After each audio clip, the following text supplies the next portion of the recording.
Hi, I'm Chris Roberts. Ever since I saw Star Wars as a wide-eyed 8-year-old, I dreamt of being a hotshot pilot saving the galaxy or a lovable rogue making my way across the cosmos. It inspired me to make Wing Commander and has influenced everything I've done since then.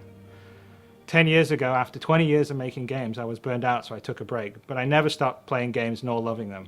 And now, I'm ready to come back, and I'd like to show you something I've been working on. But I don't want to build any old game. I want to build a universe.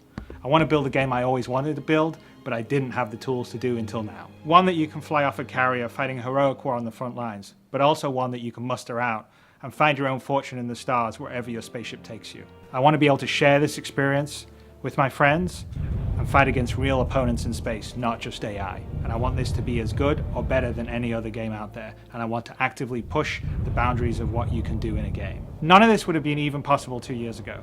But with Moore's Law driving PC performance and cost and the gaming community embracing talented developers via crowdfunding, I believe it is possible today. I've never been accused of having a small vision, and so I thought it was best if I share my ambition with you visually. I'm pretty excited by how it's joined out, so why don't you come join me for a sneak peek. What I'm building, the Star Citizen and the Squadron 42 combination, you essentially have both things available to you.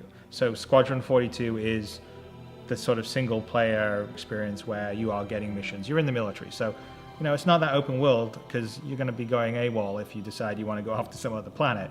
So the idea of it is you serve a campaign, you fly missions, it's branching just like Wing Commander was, and you have exactly that Wing Commander experience with the added bonus of some multiplayer and your friends be able to sort of co-op play with you as wingmen when you fly your missions. But when you finish your tour of duty, you muster out and you're in the wide universe, and then it's open world. You can go where you want, do what you want, choose who you want to be. And the other thing that's nice about this is you don't have to do Squadron 42. You can get into the Star Unit. You can basically decide you're never going to go fight in the military. You can decide that I'm just going to be a merchant or I'm just going to be a pirate. I think what we're talking about here has everything that made Wing Commander great and has everything that made Privateer and Freelancer great. It basically has both things, and the single player sort of military campaign side sits inside this whole universe in a holistic fashion. The idea is that it should be dynamic. So I've talked about the universe being a living entity and something that's always changing, and it's going to change based on the player's actions. So things that players do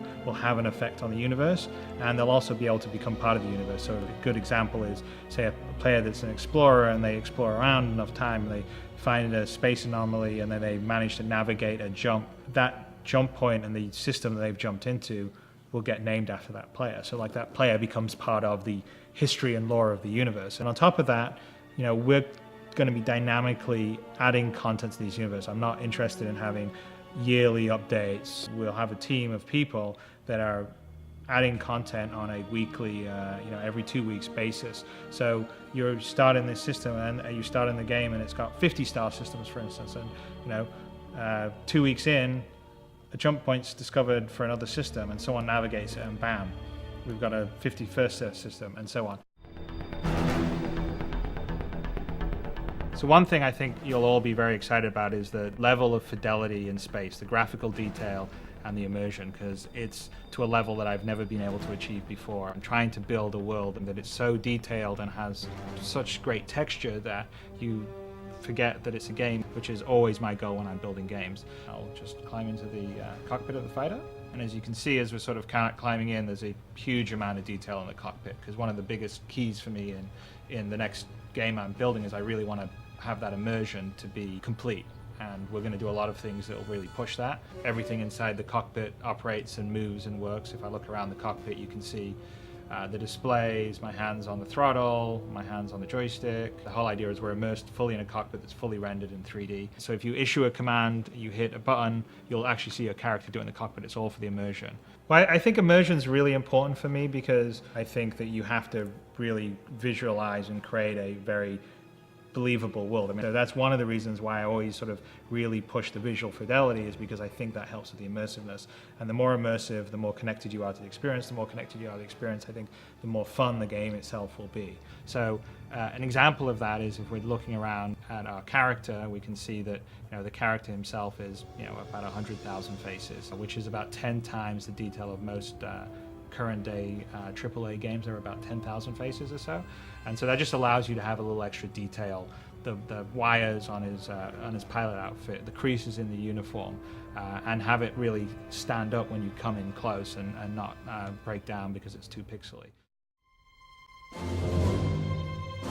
So I'm really excited about the physics, and they're going to be a strong part of the gameplay. So let me demonstrate some of the features of how the physics interacts with how you control. The ship itself is built and designed and simulated like a real ship. So there's 4 thrusters on the bottom, and there's 4 thrusters on the top, and then of course there's obviously the engine at the back. Most of the ships in this universe are going to fly very much like an F-35 would do. They're fly-by-wire, so they take your input as a pilot and crunch it into trajectories and vectors it needs to tell the various thrusters to achieve what you've asked it to do. So if I want to rotate, or I want to, say if I want to pitch, like I'm doing now, or I'm going to yaw, or I'm going to roll, it actually polls the thrusters themselves and says, how quickly can you rotate to the position I need you to deliver thrust, and how much thrust can you deliver?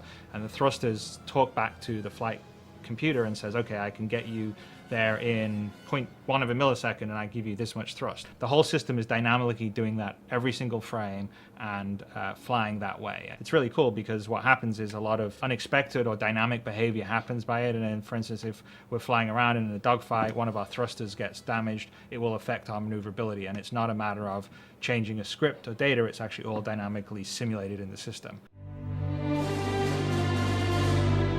Here's a really great example of the level of scale. I'm going to walk out this corridor and out onto the flight deck. And as you can see, it's huge.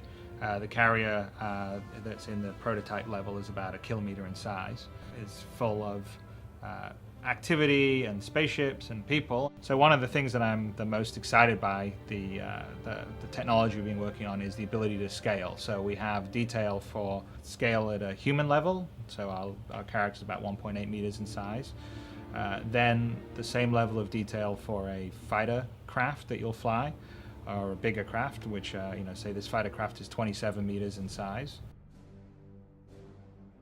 I'm building a game in a universe that's essentially the universe in the game I would like to play. So it's for gamers like myself. So I wouldn't say that I'm a social, casual gamer that plays Farmville. I mean, I like sophisticated experiences. Well, I'm picking PC over console because PC was what I always used to do in the past, but more importantly, it's because PC is an open platform. PC is always constantly innovating. I really care about the PC. I really want to push the PC to the limit. I think it's a great game platform. I'm really actually quite sad and angry about the situation right now, where it sort of feels like, PC games and PC gamers don't get any respect. It's the medium that is the coolest and the most powerful, and that's really why I'm focused on PC. We're going to allow users to design some spaceships and build them and submit them, and if it passes the standards, then it can get sold in the ship dealers on certain planets, and maybe the person that built that spaceship will be earning money from other players that think that spaceship's cool and want to pay them for it. So one of the things that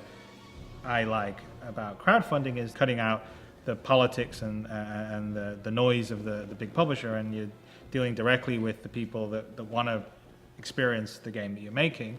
So one of my main goals whenever I make a game is to really immerse you in the world and universe. And I think you've seen that on what we've been even trying on the website today, and this visual prototype is a demonstration of the direction that I want to take and will be taking. With today's technology, I can do that to a level that I never could have done when I was making Wing Commander all those years ago, or even Freelancer 10 years ago. And it's actually really exciting. I feel like I can do something that has the fidelity of a film, but real time, and I'm in it, and that is my dream. My name is Chris Roberts, and I would like to build a universe with you.